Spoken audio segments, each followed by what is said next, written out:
Welcome to the news belt of the AM show. And in our first story, the Ministry of Health says it is working to manage the trend where a number of health professionals continue to leave the country on a daily basis. Speaking at the 75th anniversary celebration of the Cape Coast Nursing and Midwifery Training College, the Diocesan Health Director of the Ministry of Health, Dr. Barnabas Yeboah, indicated the conditions of health professionals would be improved to keep them in the country. There's more in this report. Dr. Yeboah acknowledged the phenomenon where many health professionals leaving the shores of Ghana and revealed that the ministry is actively working to manage and mitigate the effects of the trend, ensuring that the nation's healthcare workforce remains robust. Dr. Yeboah praised the invaluable role played by the training college in nurturing the country's healthcare professionals and encouraged the institution to persist in its pursuit of academic excellence and the development of highly skilled healthcare personnel. As you all know, the world is currently experiencing a global phenomenon of migration due to shortages of nurses in high-income countries. It is a reality, and the ministry is aware that a lot of nurses and midwives are leaving the country for greener pastures. But the ministry is very much aware, and what we are trying to do is to manage the migration, because we cannot stop people from leaving, but we can maintain some of you here. So it's a mixture of whether you want to serve your country or you want to leave your country. Yeah, but the point is that why are people coming to Ghana to take our nurses away? Because of quality training. And NMTC Cape Coast is one of the best schools. The principal of the Cape Coast Nursing and Midwifery Training College, Jemima Fatia Kon, unveiled the institution's ambitious plan to make quality healthcare services accessible and affordable to all by the year 2030. She outlined the objectives of the anniversary celebration, which center on collaboration with stakeholders to achieve universal health coverage. Though the college has made remarkable feats over the years, it continues to face several challenges as it strives to contribute its quota to attain universal health coverage. Our dear college faces challenges in securing adequate funding to implement programs to contribute towards attaining universal health coverage. What's more, the college faces inadequate infrastructure and high costs. In fact, high cost of maintaining existing ones. We also have inadequate skilled human resource personnel, because if you want to increase the intake and also want to improve on the quality of care, then of course you would need skilled personnel to augment the process. The executive president of the Center of Awareness, Professor Samuel Atodankan, stressed the profound connection between healthcare and peace. He urged increased support for healthcare service providers, emphasizing that the center's assistance to the training college complement the government efforts. And this is where they are training nurses. And at the point where they don't have, there's electricity to power the ICT lab, that was where we came in to just support. And to me, it is also a support to the government. We are just working to complement the efforts of the government. It is not everything that the government can do. The celebration marked a significant milestone in the journey towards improved healthcare delivery in Ghana, showcasing the collaborative efforts of government bodies, healthcare institutions, and concerned stakeholders in advancing the nation's healthcare sector.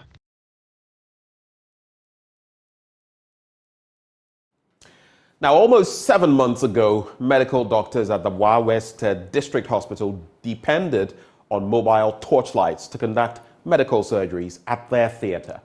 But the problem has been fixed following a JoyNews report highlighting their plight. Bach Trust Fund has fixed and mounted 2 new theatre lamps at the hospital to augment service delivery. Rafiq Salam reports.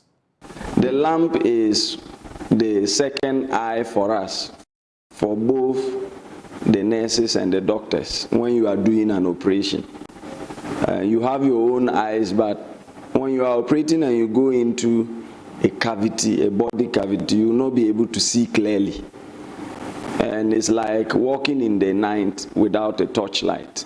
We have to rely on these lamps that we have, and at times we use our phone lights. There are times you would have to ask 2 or 3 people to help with their life. The cry for help from the medical superintendent of the Warwick District Hospital, Dr. Benjamin Amiyuri, on March 5, painting a mental picture of the challenges they go through using mobile phone torchlight for medical surgeries as a result of a malfunctioning theater lamp. As Senior Achebe puts it, the cock belongs to an individual, but its crow belongs to the whole community. The passionate appeal made by Dr. Amiyuri is therefore not for himself or for the hospital, but for the almost 100,000 residents in the district that, in terms of poverty ratings, is among the 5 poorest in the country. The theater light at the hospital had not worked for almost 2 years, and doctors depended on mobile torches to be able to perform surgeries on patients. When Joy FM broke the story on the Super Morning Show, the millions of listeners listening to the show cringed and could not believe what they were hearing. Many of them pledged to contribute monies to buy the theater lamp for the hospital, which was valued around 35,000 Ghana cedis. In the middle of the program came the aid of Bach Trust Fund, and they pledged to pay the full amount of the 35,000 Ghana cedis. A pledge they later redeemed in less than a week, and the money paid direct to the accounts of the Warwick District Hospital. Joseph Adongo is the administrator of the hospital. So we sent out requests for quotations, and a number of suppliers responded. I think about 5 or 6 of them responded. And in fact, we gave a very long period for them to respond because we wanted to get the best. So at the end, I think 5 or 6 responded to our request. Yes, 5. And the entity tender committee sat down to go through all the quotations. The Warwick District Hospital has been able to kill 2 birds with 1 stone. What the authority at this hospital has done is to add an additional 4,000 Ghana cedis to the 35,000 Ghana cedis that was provided to them to buy the theater lamp. And so they had 39,000. They bought 2 lamps, one which is rechargeable and which is a halogen bulb, and the other one which is also non-rechargeable and which is LED. And so these are the bulbs that they have at their disposal, and already they are having the old one which was malfunctioning, which has now also been repaired. In our next story, the National Democratic Congress has vowed to undertake a series of actions to evict the governor of the Bank of Ghana, Dr. Philip Addison, from office. The minority has begun a town hall meeting to mobilize citizens for its Occupy Bank of Ghana demonstration on October the 3rd. Now, speaking at the town hall meeting at Bese in Accra on Tuesday, Member of Parliament for Ningo Prampram Sam George said the protest was the genesis of actions to get the governor out. This is the beginning of the end of the Bank of Ghana under Philip Edison, under Dr. Edison. This is the beginning of the end of the Akufo-Addo Bawumia dictatorship. This marks the death knell of this draconian, irresponsible, reckless, and insensitive government. People, the fact that today a liter of fuel is almost the cost of a gallon of fuel under John Mahama is as a result of the poor management of this Bank of Ghana governor and his people. And look, we owe it as representatives of the people. I owe it to the people of Ningo Prampram who voted for me to ensure that I hold the Bank of Ghana to deliver better services. And if Dr. Edison has shown that he's a printer. He must leave the Bank of Ghana and go to Newtown. Printers are based in Newtown. They print there. You should go and print and leave the Bank of Ghana for a proper manager of the physicals of Ghana. We're in a complete mess. The economy is in a free flow. Look, Ghana has not started servicing its debt obligations for almost a year. And they're telling you that the currency is stable. Let us start paying our debts and let's see what will happen. And to think that in the middle of this, Addison is building day and night, 250 million, $250 million as an office for himself. How reckless and insensitive can you be? Now, Ghana's waste sector contributes more than 7% of the country's greenhouse gas emissions, catalyzing climate change and global warming. With the government hoping to drastically reduce the environmentally hazardous gases by 2030, researchers in the country have commenced a computational pilot study to convert the heaps of municipal organic waste into cleaner fuel alternatives, including green hydrogen. On climate focus, Emmanuel Bright-Kweku joined researchers at the International Conference for Renewable Energy in Africa to explore the potential of integrating biohydrogen generation into hybrid waste-to-energy. Heaps of garbage at a dam site collected. In this chunk of rubbish are a mixture of solid organic waste materials, scraps, plastics, amongst others. In Ghana, organic fraction of municipal solid waste accounts for 48 to 69% of the waste generation, either disposed of indiscriminately or incinerated without energy recovery.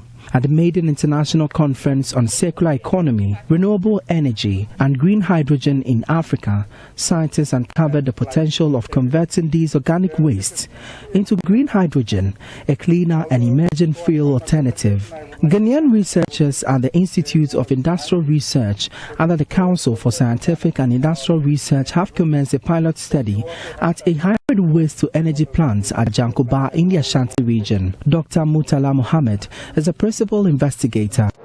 The project is to be able to convert organic waste into biogas, and we are supposed to do about to produce 100 kilowatts of energy. That's biogas from the organic fraction of the municipal solid waste. And in doing so, because it is a pilot plan, as researchers, we wanted to actually go further to be able to see how we could actually convert the biogas from the organic waste further into hydrogen. So currently there is a pilot sort of like facility at the place, and the infrastructure is actually being put in place to be able to produce the hydrogen from the biogas that will be produced at the place. Not only do they reek of bad scent, wastes are a threat to the ecosystem. According to the Environmental Protection Agency, the waste sector contributes 7% of the country's greenhouse gases, which are precursory elements for global warming and climate change. Through a steam process, the organic waste is converted to biogas and ultimately hydrogen. As I said earlier on, once you produce the biogas that will be produced from the organic material, then you put in the necessary facilities and equipment to be able to convert the biogas into hydrogen. There are a lot of different technologies that is actually being used, but in this process we are actually looking at the steam methane reactor system to be able to convert the biogas into hydrogen. Alternatively, green hydrogen gas can be produced through electrolysis of water with oxygen as another byproduct. Research suggests that Africa has an untapped potential of producing 10 to 18 metric tons of hydrogen by the end of 2050. But including South Africa, Kenya and Egypt, only 6 African countries are harnessing the potentials of green hydrogen, with none of the remaining countries located in West Africa. Professor Dr. Satyaranayana Nara is with the University of Rostock, Germany. So the world is moving, and everybody sees that green hydrogen is the future for us, because we don't have fossil fuels. Biomass is also very valuable for us, even though in West Africa and in Sub-Saharan Africa you have a huge amount of biomass. But like, we cannot degrade our own forests and state the climate change is happening. So we need to protect our natural resources and try to find an alternative fuels. And this is where hydrogen plays a major role, and especially the green hydrogen plays a major role because it is produced from green resources or using green energy sources, and based on which this is a most sustainable pathway. So if Africa can tap onto this, then you are on the best way. And you can even try to reach a certain level before the other countries can even get to. As a natural decarbonizer, green hydrogen could be used as a fuel alternative, feedstock and energy storage. While the country races against time to harness waste to energy, an energy expert, Dr. Ayobami Solomon Oyewo, is cautioning against the environmental impact of methane gas leakages through the process. The methane leak is quite very injurious to the environment. Methane conversion directly for consumption is no-brainer. We'd rather have hydrogen, methanol, ammonia, and fish trough liquid fuel. So rather go for the important fuel, hydrogen, because hydrogen is the primary precursor or primary ingredient for ammonia that we need for the ship, methanol that we need also, and also for the chemical and even for direct consumption of ammonia in the industry. As scientists work to reduce production costs to less than $1.5, a policy framework on green hydrogen production for the West African sub-region is being constituted, pending implementation of actionable plans.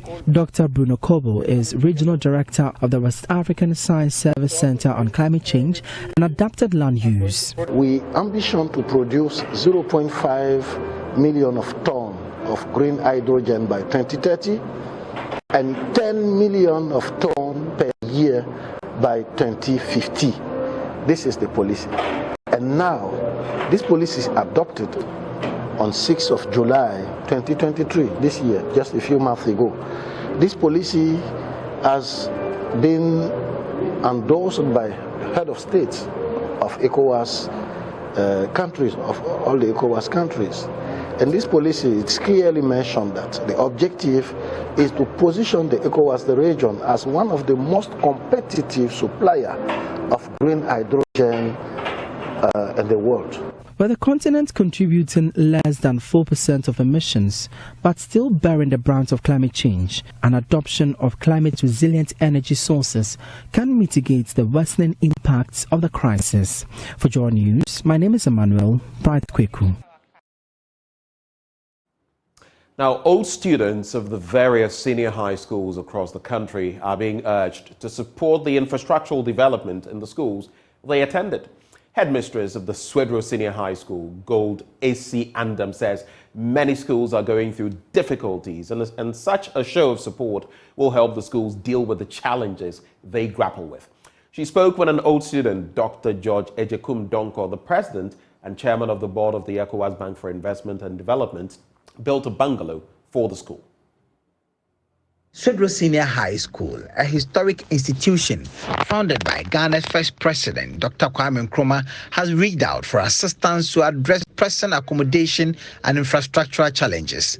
Headmistress of Swedro Senior High School, Golda Andam, recognizing the urgency of their challenge, says the school's management presented the matter to the board for consideration, and after deliberations, the board agreed that individuals, organizations, and donors willing to fund accommodation projects will be allowed to name the buildings they support. I'm talking about supervision monitoring. It's very, very important. And in order for you to achieve that, you need more hands.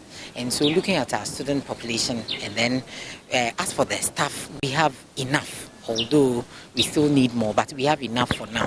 But the accommodation is the challenge. And so we are using this opportunity to call on anybody at all, philanthropists, old students, missions, donors to come to our aid. And at least you have that privilege of being named, when you are able to put up a structure for the school. And I believe that when you do that, you would have served mankind and you would have helped in the generations to come, as in for teachers to come and then support. There are so many challenges that the school has, but this one is an initiative by the board, and I believe that whoever decides to come and join would be appreciated by having a name. As old students, I would say that Swesco old students, they are doing so well already. But I think this particular project, probably a lot of people haven't been introduced to. We have started moving. We haven't ended the movement or crusade to call on people. And so we are asking that all students who are in that capacity should come on board. And then you support with the accommodation and other things that you can to help the school. I would also say that school wall, for instance, it is not complete. And so because of that, one, it has become a thoroughfare. We have invasion of animal cattle. Recently, we had cattle invasion, but it is now under control. So that is also another major problem aside the accommodation. The ECOWAS Bank for Investment and Development, through the usual support for schools in the sub-region, decided to support. President and chairman of the board of the bank, Dr. George Donko, says the purpose of his donation is to address the present accommodation challenges faced by both staff and students of the school. The school has given us a lot, and it's time for us to also give back to the school. Other endeavors have really engaged our attention over the period, and therefore the possibility of ignoring your matter is very high. But thankfully, the visionary leadership of Ms. Goda Andam, Isi Andam, who's the current headmistress, for coming to Togo to discuss the issue of putting up some of these bungalows for the masses. Because as you are very much aware, the student population has gone up tremendously. They are almost about 4,000, and only few masses are on campus due to the lack of accommodation. And that will definitely affect teaching and learning. So I wanted also to contribute to the school by, constructing this block to advance at the course of teaching and learning. And as you can see, 2 masses will be accommodated here, and here about 4 masses. So definitely it's going to not totally resolve the challenge on campus, but at least it will go a meal to mitigate the challenges. And we believe that other students should also come on board to other all students. PCS should come on board and also assist the school. The education is a shared responsibility. The government cannot shoulder all the responsibilities. So it behoves all of us, especially those of us who have received something from our various institutions, to come back and support the institutions. The donation coincided with the school's mark of the Founders' Day for the founding father of the school, Dr. Kwame Nkrumah. The school's alumni motivated the younger ones through their speeches. Richard Kwejenyakon, JoyNews, Swedru. It's a wrap for the news, and up next we serve you the news review with Dr. Kwame Asasante. We'll be right back.